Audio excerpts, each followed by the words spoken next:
Only on app, for NFL players, racial profiling often personal. A son who saw a police officer hold a gun to his father's head. A husband whose wife was pulled over driving a Bentley. These unsettling scenes are among the stories from some of the NFL's marquee players, multi-millionaires sharing tales of racial profiling by law enforcement. It is a troubling concern for people of color that has been at the center of the protests begun in August 2016 by former San Francisco 49ers quarterback Colin Kaepernick.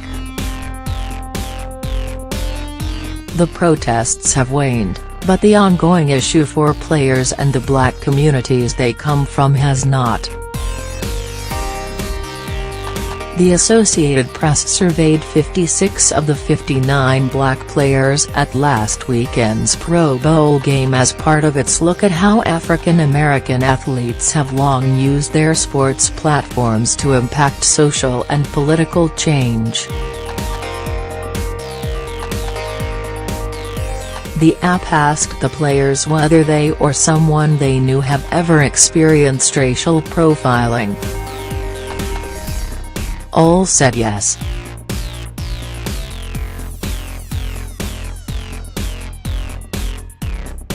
"You can probably ask any black man out here and the answer is yes," said Jacksonville Jaguars defensive tackle Malik Jackson.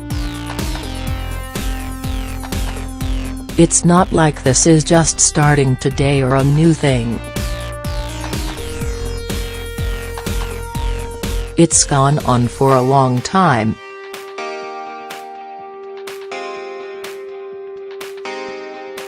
I think African American men have been victims of racial profiling for a long time, by either the things they wear or just by the color of their skin." Editor's note: African American athletes have used their sports platforms for more than 100 years to impact social and political change. As part of AP's coverage plans for Black History Month, we will take a multi-platform look at how many have and continue to engage in activism, from Jack Johnson, to Muhammad Ali to Colin Kaepernick. In protesting, Kaepernick and others attempted to highlight the killings of unarmed black men by police, an issue brought into the national spotlight by Black Lives Matter activists after the shooting death of Michael Brown in Ferguson, Missouri, in 2014. But the message was quickly overtaken by fans offended by the players' decision to kneel during the anthem. "That was the main thing with the protests, to bring awareness so people know what's going on," said Jaguars cornerback Jalen Ramsey. "That's the first step to trying to fix the situation." NFL players who have protested this season have been in the minority, and protests waned as the season went on. Some players are focusing on ways of addressing injustice off the field. "If it affects that many people by taking a knee, just stand up, it's that simple," said Pittsburgh Steelers center Maurkice Pouncey. "Taking a knee during the anthem, in my opinion, changes nothing. Giving back to the community, being around the kids and people in poverty, I respect that." For many players, the issue is not one of patriotism, but is personal. "At the end of the day, we're not trying to disrespect nobody," said Jaguars cornerback A.J. Bye.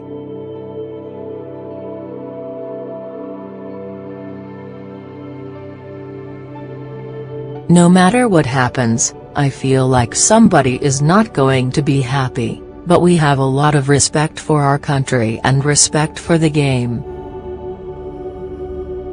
Bai was among the players who recounted first-hand experience with racial profiling. "My dad, when I was growing up,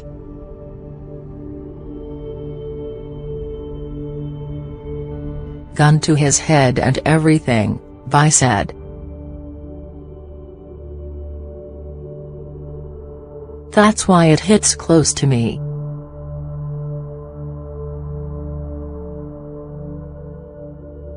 We know that there are issues going on, and maybe some people don't want to bring awareness to them, but we'll find a way." Tampa Bay Buccaneers defensive tackle Gerald McCoy said his father and his wife have all been victims of racial profiling even after he became a successful athlete. "It happened to my wife in the past couple of years," said McCoy, who was drafted in 2010. "She got pulled over.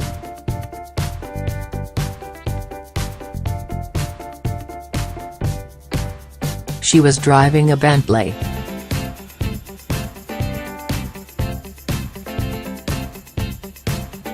Nice neighborhood, and they pulled her over.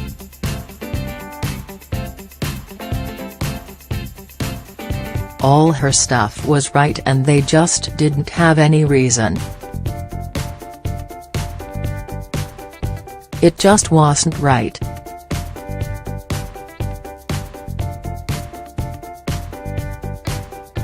Black athletes have been finding a way to fight for social change for more than 100 years, from Jack Johnson, to Muhammad Ali to Kaepernick. Their fights have come at great personal expense, from alienation by fellow Americans to incarceration to the loss of their careers. NFL players faced backlash of their own in 2017. During the season, President Donald Trump referred to the players as sons of bitches and suggested they be fired.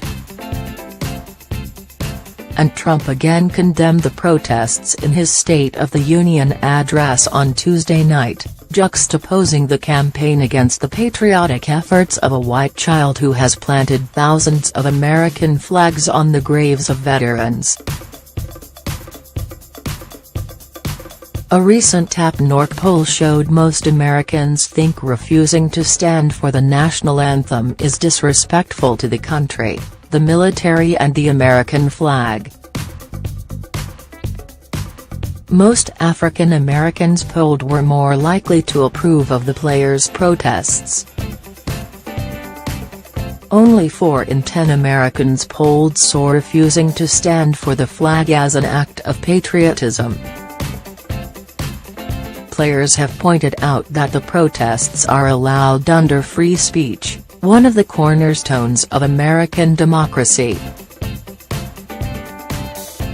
Martin Luther King Jr.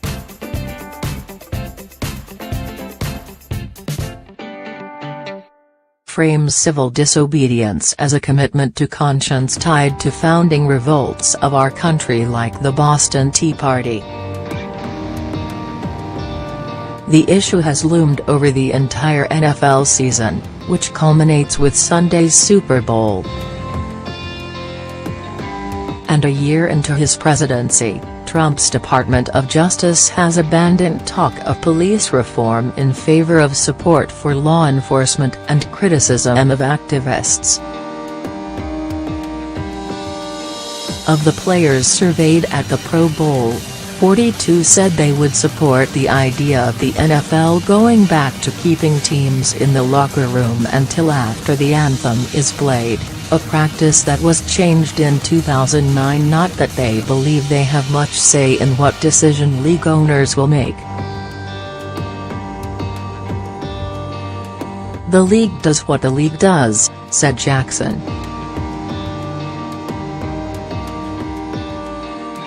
I don't have any say in it, so I don't care.